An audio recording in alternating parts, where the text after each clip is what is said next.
Hello guys, welcome back to my channel Mayra's official. আশা করছি তোমরা সবাই খুব ভালো আছো আর আমরাও খুব ভালো আছি। তো বন্ধুরা, আজকে সকাল থেকে আমি আমার ভিডিওটা শুরু করলাম। তাহলে চলো বন্ধুরা, তোমরা ভিডিওটা দেখতে থাকো আর সঙ্গে থাকো। আর দেখো বন্ধুরা, এই ফ্রেমটা তোমরা দেখে চিনতে পারছো কিনা জানি না। এটা হচ্ছে গত বছর মায়েরার বান্ধবী মায়েরাকে দিয়েছিল জন্মদিনে। তো এটা খুব নোংরা পড়েছিল, তো এই জন্য এখন এটাকে সুন্দর করে পরিষ্কার করলাম। পরিষ্কার করে দেখো ফ্রিজের ওপর রাখলাম। তো আর এদিকে দেখো লাইটের আলো পড়ছে বলে ক্যামেরাটা করছে, তাই সাইডে তোমাদেরকে দেখালাম। তো চলো, পরে তোমাদের সাথে আবার কথা বলছি।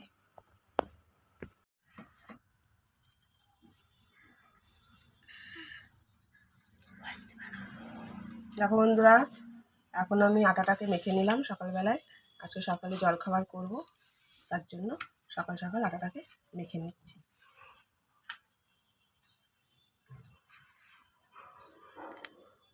তারপর দেখো চলে আসলাম রান্না করতে।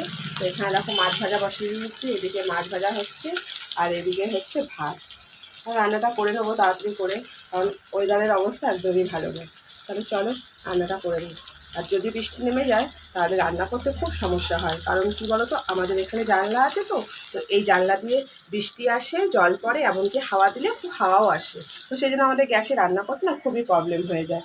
তো সেই জন্য তাড়াতাড়ি করে রান্নাটা করে নিচ্ছি, যদি ঝড় বৃষ্টি আসে। তাহলে চলো রান্নাটা সারি, পরে তোমাদের সাথে আবার আসছে কথা বলতে।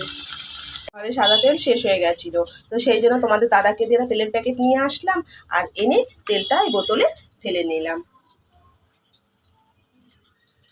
এইদিকে দেখো বন্ধুরা, ঘরে কটা মটর ছিল, তো সেই জন্য ভাবলাম কি মটর কটা পড়ে আছে, ঘরে নষ্ট হয়ে যাবে, তো সেই জন্য অল্প কটা মটর আমি এইখানে জলের মধ্যে ভিজিয়ে দিয়েছি।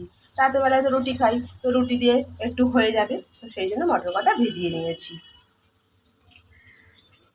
আর এইদিকে দেখো তোমাদের দাদাভাইকে দিয়ে বাজার থেকে একটু উচ্ছে আর একটু বেগুন আনিয়ে নিয়েছি।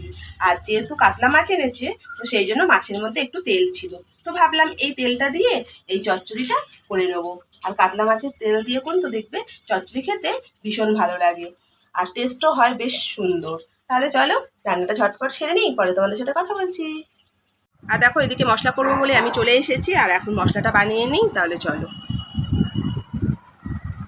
বন্ধুরা, রান্না হয়ে গেল আর আমরা এখন খেতেও বসে পড়েছি। আর এদিকে দেখো মাছের ঝোল করেছি আলু দিয়ে, আর এদিকে করেছি বেগুন, উচ্ছে আর মাছের তেল দিয়ে চচ্চড়ি। তো এখন আমরা সবাই মিলে খাওয়া দাওয়া করবো। তাহলে চলো বন্ধুরা, এখন আমরা খেয়ে নিই, তারপর তোমাদের সাথে আবার পরে কথা বলছি।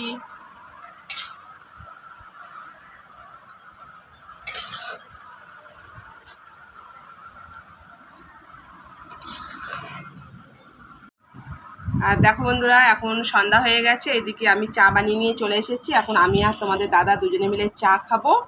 আর মায়েরা হচ্ছে মানে মামার বাড়িতে গেছে, তো তোমাদের দাদা বিকেলবেলায় ওকে মামার বাড়িতে দিয়ে এসেছে। তো আজকে এখানে মানে মামার বাড়িতে থাকবে। আর হচ্ছে আমরা এখন দুজনে মিলে চা খেয়ে নিচ্ছি। তাহলে চলো বন্ধুরা চাটা খেয়ে নিই। তোমাদের দাদা, চলো চা খাই, পরে তোমাদের সাথে আবার কথা বলছি। তো দেখো বন্ধুরা, এখন রাত্রি হয়ে গেছে আর খাওয়া দাওয়া হয়ে গেছে। আর এদিকে দেখো বিছানা করবো এখন, মানে শোবো। আর মায়েরা তো নেই, তোমাদেরকে তো সন্ধ্যেবেলায় বললাম। তাহলে বন্ধুরা আজকের মতো ভিডিওটা এখানেই শেষ করছি। Tata, good night.